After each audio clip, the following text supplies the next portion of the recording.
Assalamualaikum warahmatullahi wabarakatuh. Perkenalkan, nama saya Hauraya Sakaipahra dari kelas 11-7. Sekarang saya lagi menjalankan CL Bandung, yaitu di Museum Barli yang berada di Sukasari.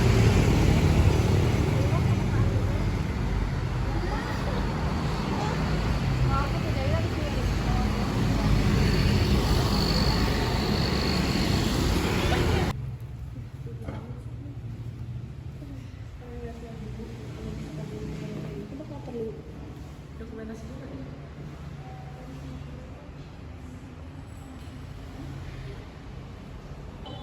Halo guys, jadi di sini aku bakal ngeliatin apa aja yang ada di dalam museum ini.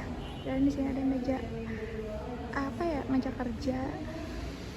Nah, kurang lebih seperti ini. Nah, ini adalah salah satu contoh lukisan anak 10 tahun.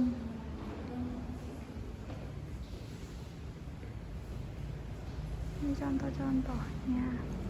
Dan di sini juga ada lukisan hasil anak berkebutuhan khusus ya guys. Keren-keren kan? Di sini banyak banget contoh-contoh lukisannya yang bagus-bagus. Hasil karya anak-anak di sini.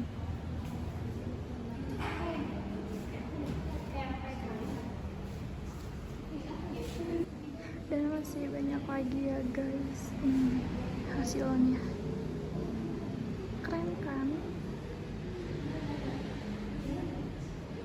Ini hasil anak-anak yang berkebutuhan khusus. Keren ini kan?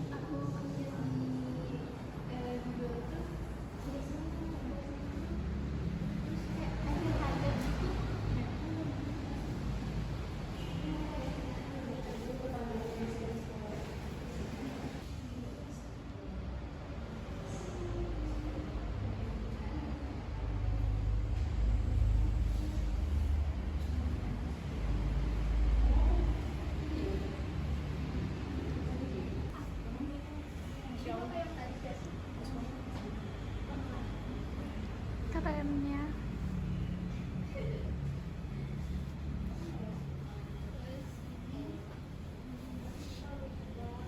Wow, hebatnya.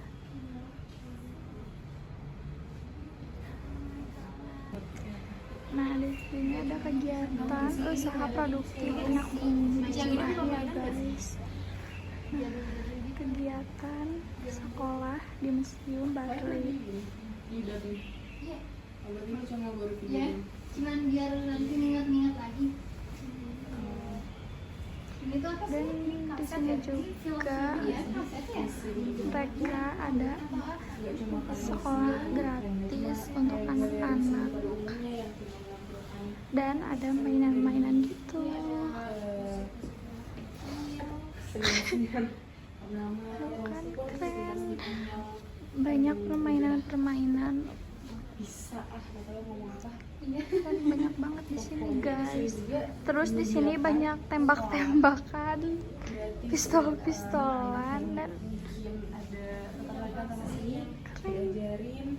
Terus hasilnya itu yang di depan tadi itu gambar-gambarnya saya masih 6 tahun banyak robot-robot.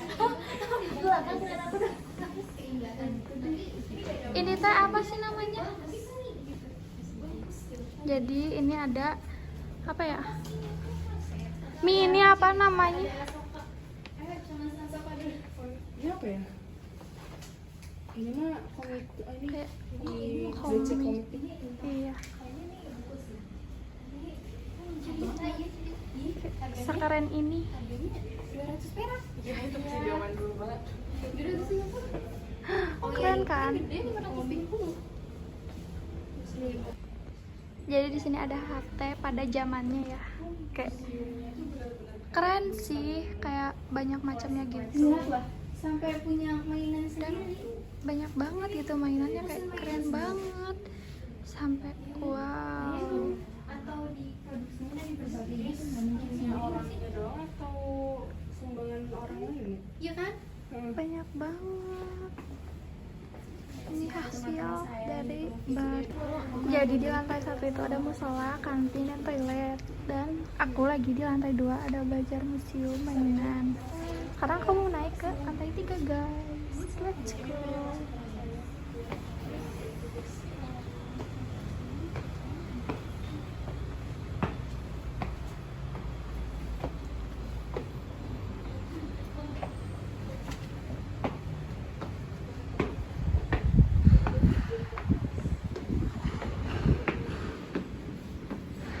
Dan sekarang aku udah di lantai 3 dan isinya itu banyak banget.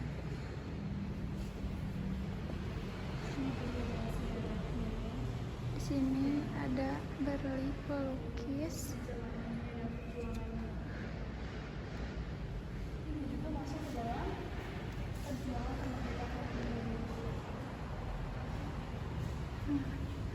Ini di sini ada Barli dan keluarga.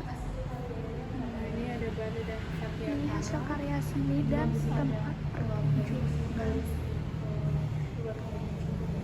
Ini menyusuri hidupnya. Bali dan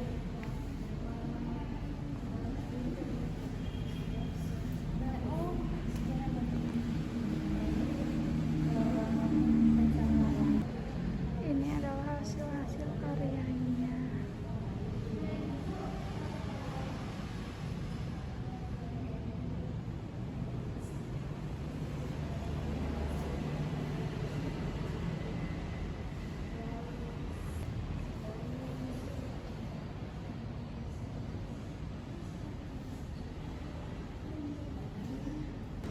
Nah guys, jadi di sini aku masih banyak yang mau aku tunjukin kepada kalian dan kayak banyak banget di sini hasil karyanya tuh.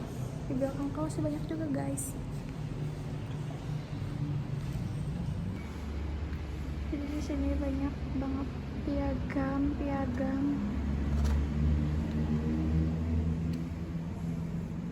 dan apresiasinya. Ini sama istrinya.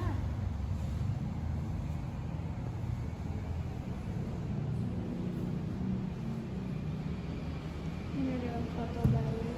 Jadi tadi kita sudah melihat di lantai 2 dan 3 dan sekarang aku mau ke lantai 1 yang artinya ada kafe ya guys. Jadi selain museum juga di sini udah ada kafe.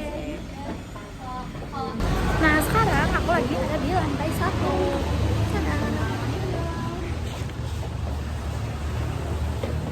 Jadi guys ini kondisi dalam kafenya. Kayak apel. Emang apel ya? Untuk yang pertama ya Pak, pertanyaan saya itu dari banyaknya pilihan kegiatan usaha, mengapa jenis usaha yang ini yang dipilih oleh Bapak? Jadi museum ini. Oh, museum ya. Pertama begini, kalau saya bicara mengenai latar belakang saya bukan orang museum, ya. Kalau bicara mengenai sekolah gambar yang ada di sini juga, saya bukan latar belakang seorang yang lulusan daripada seni rupa, sekolah seni rupa ya. Tapi nggak tahu kenapa, saya juga tidak tahu sebetulnya kalau ketika saya sebesar kalian SMA, saya mau jadi apa saya nggak tahu. Saya hanya terkenal sebagai anak yang bandel, ya, terkenal anak yang bergaul, ya. Sebelum ada geng-geng dulu itu, Om itu udah ada. Saya namanya Adit Barli, kenalin ya. Nah, terus berkaitan dengan kegiatan sekarang, jadi bahwa kembali Bali ini yang saya tangkap pada saat saya itu berjalan bahwa sebetulnya ada yang ingin disampaikan. Jadi sepertinya ketika kita mengolah diri kita akhirnya untuk memahami apa arti seniman, bahwa seniman itu bukan sekedar itu yang dikatakan saya tadi bahwa seniman itu bukan seorang yang bergerak di bidang seni rupa, seni musik, ataupun seni tari, tetapi seniman itu adalah orang di profesinya, apapun profesinya itu, di mana dia apapun karyanya itu ekonomi ya, baik itu apalah, mau guru, mau segala macam, sebetulnya itu seniman. Yang membedakan itu di sini adalah seberapa besar tingkat kesenimanan seseorang.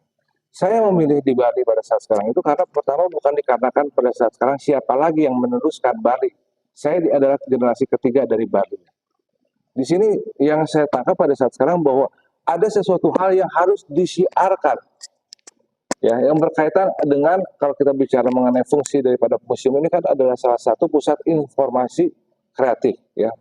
Nah, ini harus ada yang disiarkan. Apa yang saya siarkan di sini adalah itu tadi, bagaimana orang memahami seni itu seperti apa, ya. Kedua, bagaimana akhirnya orang memahami seniman itu apa. Ya. Jadi dengan apa yang ada di sini itu saya tergerak untuk akhirnya untuk tetap mempertahankan Bali bersama dengan segala bentuk permasalahannya dan kegiatannya ke depan. Seperti itu. Makanya kalau bicara mengenai dari sisi usaha Bali itu adalah sesuatu yang nggak seksi. Ya. Orang mungkin lebih berpikir pada saat sekarang profesi sebagai dokter, profesi sebagai pengusaha itu akan lebih seksi, ya, ataupun bagaimana apalah itu, ya, saya pikir seperti itu. Tetapi kalau buat saya ini harus seksi gitu loh. Jadi guru gambar itu tidak seksi, betul nggak?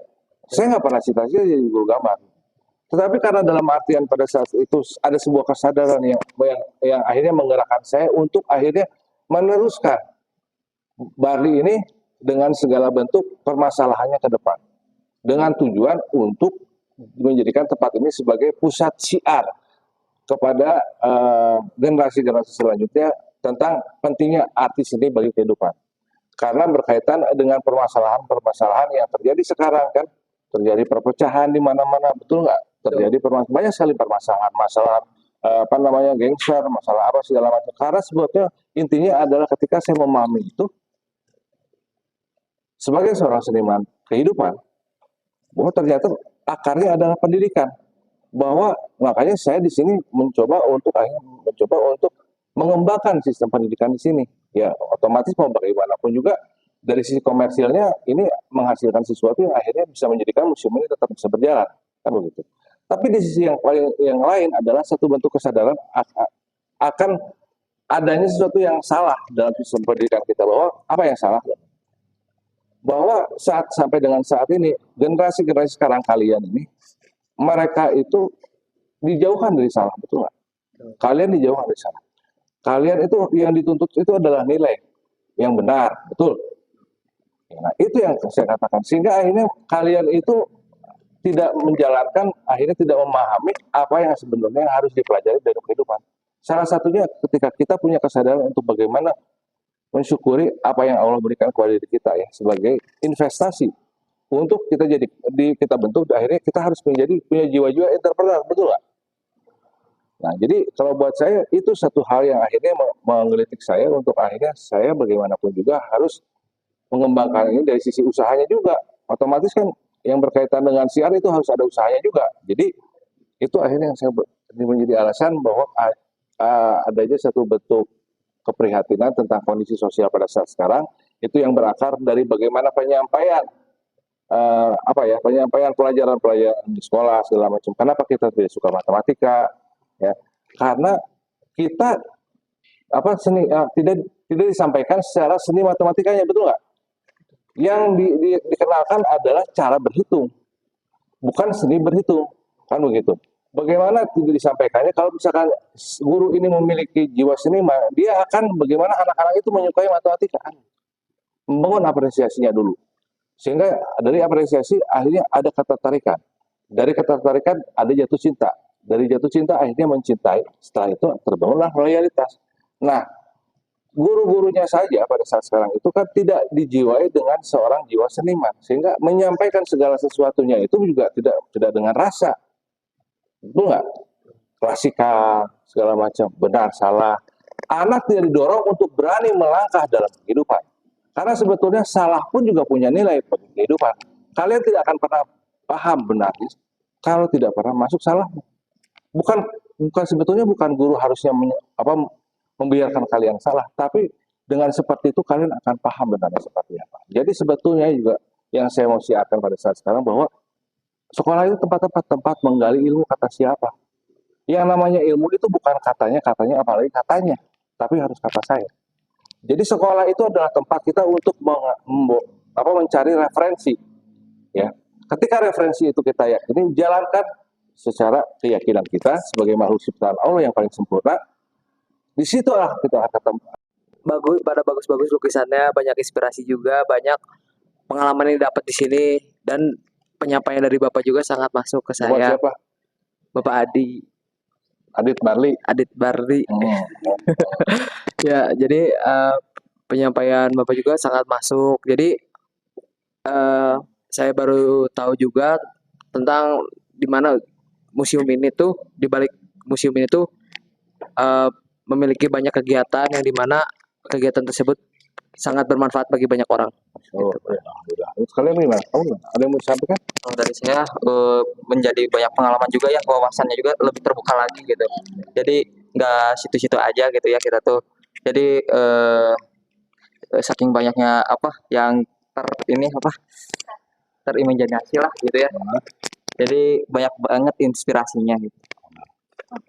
Nah, mana kamu gimana? Kamu? Dari aku sih kan kita tuh membahas kewirausahaan, tapi kita juga jadi belajar gitu, belajar juga gitu cara mengelolanya, terus juga cara Hai, jadi sekian reportase video dari saya hari ini. Sekian dan terima kasih. Bye.